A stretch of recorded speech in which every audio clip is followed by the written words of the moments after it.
Hello. Gandang gabi. Ako magtuturo ako ha.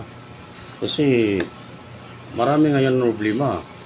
Isa ka ba si problema ngayon na ang daming ipis pag namamalingki ka, galing palengke ang daming ipis, parang made in China ring ipis ngayon eh.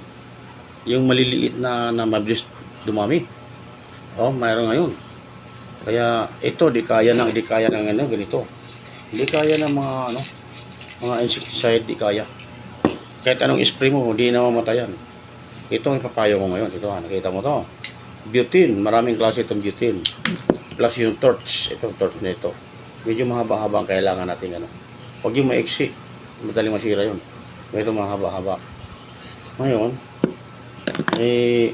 ano mo yun dito sa yung itong butane na ito, tanggalin mo yung takip, may takip yan eh. Yan, tatanggalin mo yan. Tapos ikabit mo itong yung torch dun sa pag naikabit mo na yan, diba? Pag naikabit mo na, buksan mo ito ng bahagya. Yan. Buksan mo ng bahagya. Tapos hindihan na yan. Tapos hindi na yan. Natin na, diba? Kahit anong ipis pa dyan. Kahit anong ipis yan, sunugin mo. Pero ingat lang kayo doon. Ito, napakadelikado to. Ang beauty na ito.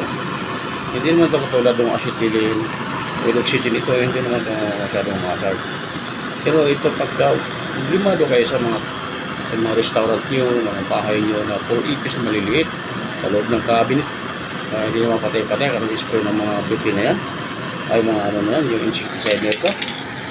Ito lang solusyon yan, baka hindi nyo alam.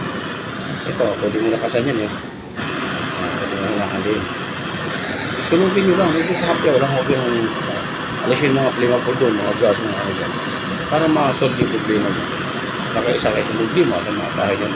Kapag ipis, di ba? Hindi na kailangan yung insecticide ito lang. Sigurado ka mga 2 buwan bago magkaroon ulit. Kasi may mga itlog pa yun eh. Nangingitlog pa yung mga ipis na yun. Kaya pag ito, sunog na ang itlog, sunog sila lahat, litsun sila lahat ito. So, ito ang solusyon.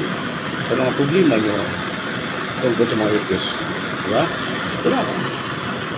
Ano to pang supplement ito, pang tanggal ng balibo ng mga karne. Pero pwede ito.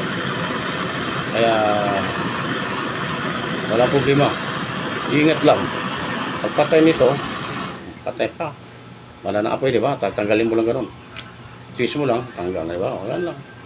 Huwag mo lang hawakan yan, mainit yan. Yan, pag maipis sa inyong bahay, ganun. Huwag na yung mga insecticide na yun.